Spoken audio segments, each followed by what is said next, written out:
എല്ലാ കൂട്ടുകാർക്കും രുചിഭേദങ്ങളിലേക്ക് സ്വാഗതം. ഇന്നത്തെ വീഡിയോയിൽ നമ്മൾ കാണാൻ പോണത് ഗീ മൈസൂർ പാക്ക് അല്ലെങ്കിൽ നെയ് മൈസൂർ പാക്ക് എന്നൊക്കെ പറയില്ലേ, അതാണ്. വായിലിട്ടാൽ അലിഞ്ഞിറങ്ങി പോണ ഒരു മൈസൂർ പാക്ക് ഉണ്ടല്ലോ, അതാണ് നമ്മൾ ഇന്നത്തെ വീഡിയോയിൽ ചെയ്യാൻ പോണത്.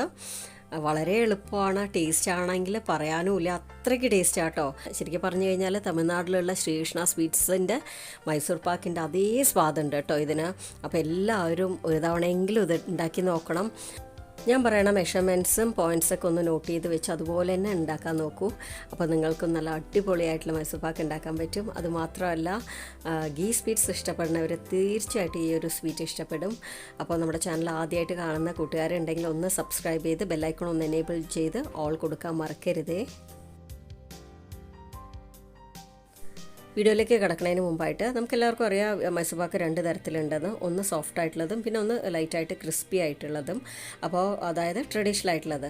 അപ്പോൾ ഞാൻ നേരത്തെ തന്നെ ട്രഡീഷണൽ ആയിട്ടുള്ള മൈസൂർ പാക്ക് ഇട്ടിട്ടുണ്ട്. കാണാത്തവർ കാണുക, അതുപോലെ ഉണ്ടാക്കി നോക്കുക, അതും നല്ല ടേസ്റ്റാണ്.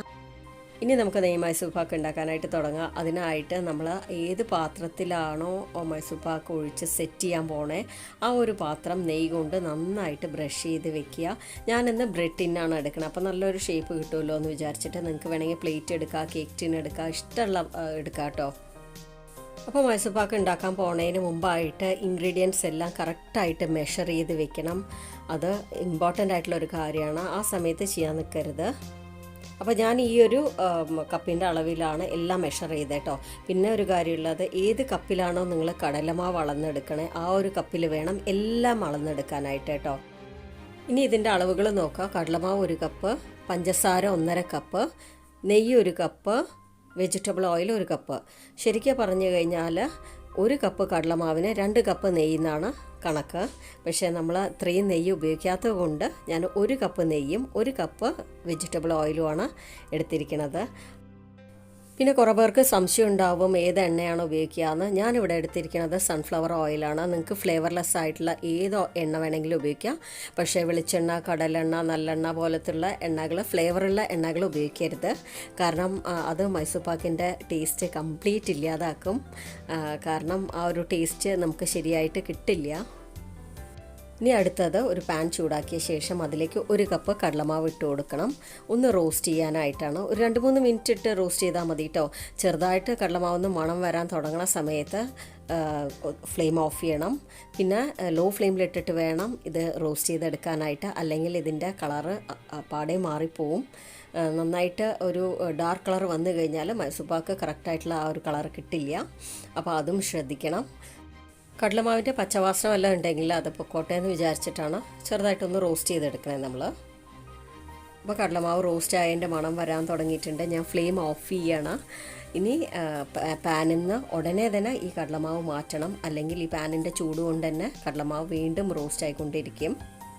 അപ്പോൾ ഞാൻ കടലമാവ് അരിപ്പയിലേക്ക് മാറ്റിയിട്ടുണ്ട്. ഇനി ഇത് നന്നായിട്ട് അരിച്ചെടുക്കണം. കട്ടകളൊന്നും ഇല്ലാതിരിക്കാൻ വേണ്ടിയിട്ടാണ് ഈ ഒരു കാര്യം ചെയ്യണത്. അതിന് ശേഷം നമ്മൾ നേരത്തെ ഇട്ട ബൗളിലേക്ക് തന്നെ മാറ്റി വയ്ക്കുക.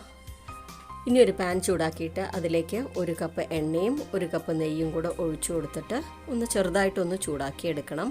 ഒരുപാട് ചൂടായി പോവരുത്, ലൈറ്റായിട്ടൊന്ന് ചൂടായി അലിഞ്ഞ് കിട്ടിയാൽ മതി ഇത് രണ്ടും കൂടെ. അപ്പോൾ അതാ ചെറുതായി ചൂടായി നെയ്യൊക്കെ ഒന്ന് അലിഞ്ഞ് വന്നിട്ടുണ്ട്. ഇനി ഫ്ലെയിം ഓഫ് ചെയ്യുക. ഓഫ് ചെയ്ത ശേഷം നമ്മൾ നേരത്തെ എടുത്തു വെച്ച കടലമാവിലേക്ക് ഇതിൻ്റെ പകുതി വേണം ഒഴിച്ചു കൊടുക്കാനായിട്ട്. ബാക്കി പകുതി നമ്മൾ മൈസൂർ പാക്ക് ഉണ്ടാക്കുന്ന സമയത്ത് ഉപയോഗിക്കാനുള്ളതാണ്. ഇനി ഇത് കട്ടകളൊന്നും ഇല്ലാതെ നന്നായിട്ട് മിക്സ് ചെയ്ത് എടുക്കണം. നല്ല സ്മൂത്തായിട്ടുള്ളൊരു ബാറ്റർ പോലെ ആയി വരും. അപ്പോൾ അതുവരെ നന്നായിട്ട് മിക്സ് ചെയ്തുകൊണ്ടിരിക്കുക. അപ്പോൾ ഇത് നന്നായിട്ട് മിക്സായ ശേഷം ഇത് മാറ്റി വയ്ക്കുക. ഇനി നല്ല ചൂട് കട്ടിയുള്ളൊരു പാത്രം വെച്ചിട്ട് അതിലേക്ക് 1.5 കപ്പ് പഞ്ചസാരയും 1/2 കപ്പ് വെള്ളവും കൂടെ ഒഴിച്ചിട്ട് നന്നായിട്ട് അലിയണ വരെ വെക്കണം.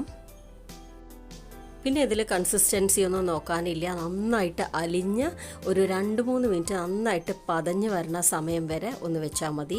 നമ്മൾ ട്രഡീഷണൽ മൈസൂർ പാക്ക് ഉണ്ടാക്കുന്ന സമയത്താണ് 1 സ്ട്രിങ് കൺസിസ്റ്റൻസി ആവശ്യം, ഇതിന് ആവശ്യമില്ല. അപ്പോൾ ഞാൻ പറഞ്ഞ പോലെ നന്നായിട്ട് തിളച്ച് 2-3 മിനിറ്റായി. അതിന് ശേഷം നമ്മൾ നേരത്തെ എടുത്തു വെച്ച കടലമാവും നെയ്യും എണ്ണയൊക്കെ ചേർന്ന മിക്സ്ചർ ഉണ്ടല്ലോ, അത് ഇതിലേക്ക് പതുക്കെ ഒഴിച്ചു കൊടുക്കണം. ഒഴിച്ചു കൊടുത്ത ശേഷം നമുക്ക് ഇനി അടുത്തത് ചെയ്യാനുള്ളത് കൈവിടാതെ ഇളക്കിക്കൊണ്ടിരിക്കുകയാണ്. 1 മിനിറ്റ് പോലും ഇളക്കാതെ ഇരിക്കരുത്. പിന്നെ ഞാൻ പറയുകയാണെങ്കിൽ ഇത് ലോ ഫ്ലെയിമിലിട്ടിട്ടേ ചെയ്യാൻ പാടുള്ളൂ. നിങ്ങൾ ഹൈ ഫ്ലെയിമിലൊക്കെ ഇട്ട് ചെയ്തിട്ടുണ്ടെങ്കിൽ ഇതിൻ്റെ കളറും ടെക്സ്ചറും ഒക്കെ മാറിപ്പോവും. മാക്സിമം ലോ ടു മീഡിയത്തിൻ്റെ ഇടയിലായിട്ട് വെച്ചാൽ മതി. അപ്പോൾ കുറച്ച് നേരം കഴിഞ്ഞ് കഴിഞ്ഞാൽ കണ്ടില്ലേ, ഇപ്പോൾ നന്നായിട്ട് പതഞ്ഞ ബബിൾസ് പോലെ വരാൻ തുടങ്ങിയിട്ടുണ്ട്. ഇനി ഇതിലേക്ക് കുറച്ചായിട്ട് നമ്മൾ നേരത്തെ ബാക്കി വെച്ച നെയ്യുണ്ടല്ലോ, പകുതിയായിട്ട് ഒഴിച്ചു കൊണ്ടിരിക്കണം. അപ്പോൾ നെയ്യ് എത്രത്തോളം ഇതിൽ ഉപയോഗിക്കുന്നോ അത്രയും ടേസ്റ്റാണ്. പക്ഷെ അതുകൊണ്ടാണ് നമ്മൾ ഈ ഗീ മൈസൂർപാക്ക് നമ്മുടെ ശ്രീകൃഷ്ണയിൽ കിട്ടുന്നത് ഇത്രയും ടേസ്റ്റ് ആയിട്ടുള്ളത്. ഒരു മൈസൂർപാക്കൊന്നും നമുക്ക് മുഴുവനായിട്ട് കഴിക്കാൻ പറ്റില്ല കേട്ടോ. എൻ്റെ പേഴ്സണൽ ഫേവറേറ്റ് എന്ന് പറയുന്നത് ട്രഡീഷണൽ ആയിട്ടുള്ള മൈസൂർപാക്ക് തന്നെയാണ്. അപ്പോൾ ഈ ഒരു മൈസൂർപാക്ക് എൻ്റെ മോൾക്ക് ഭയങ്കര ഇഷ്ടമാണ്. അതുകൊണ്ട് അവൾക്ക് വേണ്ടി ഞാൻ ഇടയ്ക്കിടയ്ക്ക് ഉണ്ടാക്കാറുണ്ട്. അപ്പോൾ ഒരു തവണ നെയ്യ് നമ്മൾ ഒഴിച്ചു കഴിഞ്ഞ ശേഷം അത് ഫുള്ളായിട്ട് കടലമാവ് അബ്സോർബ് ചെയ്ത ശേഷം വേണം അടുത്ത ബാച്ച് ഒഴിച്ചു കൊടുക്കാനായിട്ട്. ഇങ്ങനെ വേണം നമ്മൾ ഒഴിച്ചുകൊണ്ടിരിക്കാനായിട്ട്. അപ്പോൾ ഞാനെടുത്ത നെയ്യിൻ്റെ എണ്ണയുടെ അളവ് നിങ്ങൾക്ക് കാണുമ്പോൾ തോന്നിയിട്ടുണ്ടാവും എന്തിനാ അത്രയൊക്കെ എന്ന് ആവശ്യം വരുമോ എന്ന്. പക്ഷേ അത് കറക്റ്റായിരിക്കും നമ്മൾ ഉണ്ടാക്കി കഴിയണ സമയത്ത്. ഈ കടലമാവ് ആ നെയ്യും എണ്ണയൊക്കെ മുഴുവനായിട്ട് വലിച്ചെടുക്കും കേട്ടോ. എന്നാലാണ് ആ ഒരു കറക്റ്റായിട്ടുള്ള ടേസ്റ്റ് കൊണ്ടുവരാൻ പറ്റുക. അപ്പോൾ ഞാൻ അവസാനത്തെ ബാച്ച് നെയ്യും ഒഴിച്ചു കൊടുക്കുകയാണ്. അതിന് ശേഷം വീണ്ടും ഇളക്കിക്കൊണ്ടിരിക്കുക. അപ്പോൾ ഏകദേശം നമ്മുടെ ആ കൺസിസ്റ്റൻസി ആയിട്ടുണ്ട് കേട്ടോ. അപ്പോൾ ഇതിൽ കൂടുതൽ വെച്ച് കഴിഞ്ഞാൽ വീണ്ടും അത് ഇറുകിപ്പോവും, ഹാർഡായി പോവും. അപ്പോൾ ഈ ഒരു കൺസിസ്റ്റൻസിയിൽ വേണം നമ്മൾ നിർത്താനായിട്ട്. പാനിൽ നിന്നൊക്കെ വിട്ട് വന്ന് നന്നായിട്ട് കുറുകി വന്നിട്ടുണ്ട് നമ്മുടെ ഈ ഒരു ബാറ്റർ. അപ്പോൾ ഇനി ഇത് നമ്മൾ നേരത്തെ ഗ്രീസ് ചെയ്ത് വെച്ച ആ ഒരു ബ്രെഡ് ടിന്നിലേക്ക് ഞാൻ ഒഴിച്ചു കൊടുക്കുകയാണ്. അപ്പോൾ എനിക്ക് ഈ മൈസൂർപാക്കിൻ്റെ പദം കറക്റ്റായിട്ട് കിട്ടാനായിട്ട് വെറും 10 മിനിറ്റ് എടുത്തുള്ളൂ കേട്ടോ. അപ്പോൾ ഓരോരുത്തർ ചെയ്യണമ്പോൾ ഓരോ ഫ്ലെയിമിൻ്റെ വ്യത്യാസത്തിനനുസരിച്ച് ഇരിക്കും ചെറിയ മാറ്റങ്ങൾ. അപ്പോൾ ഇനി ഇത് അടച്ച് വെച്ച് നന്നായിട്ട് ആറിയ ശേഷം മാത്രമേ നമ്മൾ തുറക്കുന്നുള്ളൂ. അപ്പോൾ ചിലർക്കെങ്കിലും സംശയം ഉണ്ടാവും മാർക്ക് ചെയ്ത് കൊടുക്കണ്ടേന്ന്. ഈ ഒരു മൈസൂർപാക്കിന് അങ്ങനെ മാർക്ക് ചെയ്യേണ്ട ആവശ്യമില്ല.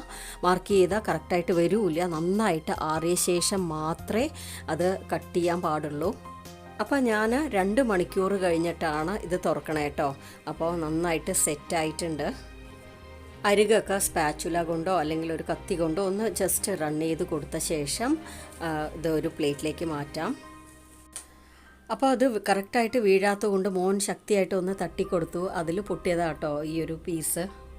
ഒന്ന് തട്ടുമ്പോഴേക്കും അത് പൊട്ടിപ്പോണമെന്നുണ്ടെങ്കിൽ എത്ര സോഫ്റ്റാണെന്ന് നോക്കൂ നമ്മുടെ ഈ മൈസൂർപാക്ക്. സത്യം പറഞ്ഞു കഴിഞ്ഞാൽ ഉണ്ടാക്കിയ ദിവസം കഴിക്കുന്നതിനേക്കാട്ടിലും അടുത്തടുത്ത ദിവസങ്ങളിൽ കഴിച്ച് നോക്കിയപ്പോഴാണ് കൂടുതൽ സ്വാദ് കേട്ടോ ഈ ഒരു മൈസൂർപാക്കിന്. അപ്പോൾ കഴിയണമല്ലോ എന്ന് തോന്നിപ്പോയി ഓരോ ദിവസം എടുക്കുമ്പോഴും. അത്രയ്ക്ക് ഒരു ടേസ്റ്റ് ഉണ്ടായിരുന്നു. അപ്പോൾ ഞാൻ ഈ ഒരു മൈസൂർപാക്ക് മുറിച്ച് കാണിക്കാൻ നല്ല പെർഫെക്റ്റ് ആയിട്ട് തന്നെ കിട്ടിയിട്ടുണ്ട്. കണ്ടില്ലേ എത്ര സോഫ്റ്റാണെന്ന് നിങ്ങൾക്ക് കാണുമ്പോൾ തന്നെ അറിയാൻ പറ്റുന്നുണ്ട് അല്ലേ. ഞാനിത് ഫാസ്റ്റ് ഫോർവേഡ് ഒന്നും ചെയ്തിട്ടില്ല. ആസിറ്റീസ് അങ്ങനെ തന്നെയാണ് ഇടുന്നത് കേട്ടോ. അപ്പോൾ ഞാൻ എൻ്റെ വെയിങ് സ്കെയിലിൽ എത്ര ഉണ്ടാവും മൈസൂർപാക്ക് അളന്ന് നോക്കിയ സമയത്ത് 700 ഗ്രാംസിന് മുകളിലായിട്ടുണ്ടായിരുന്നു. അപ്പോൾ പുറത്തുനിന്നൊക്കെ വാങ്ങുകയാണെങ്കിൽ നല്ല വിലയുള്ള ഒരു സ്വീറ്റാണ് ഗീ മൈസൂർപാക്കിലെ. അപ്പോൾ നമ്മൾ വളരെ കുറച്ച് അളവിൽ നമുക്ക് ഇത്രയും കിട്ടി വീട്ടിലുണ്ടാക്കുന്ന സമയത്ത്.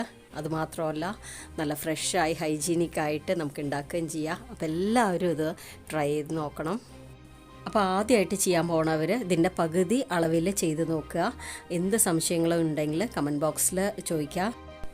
അപ്പോൾ വീഡിയോ ഇഷ്ടമായിട്ടുണ്ടെങ്കിൽ ലൈക്ക് ചെയ്യുക, ഷെയർ ചെയ്യുക, കമൻറ്റ് ചെയ്യുക. സബ്സ്ക്രൈബ് ചെയ്യാത്തവർ ഒന്ന് സബ്സ്ക്രൈബ് ചെയ്ത് സപ്പോർട്ട് ചെയ്യണേ. Thanks for watching.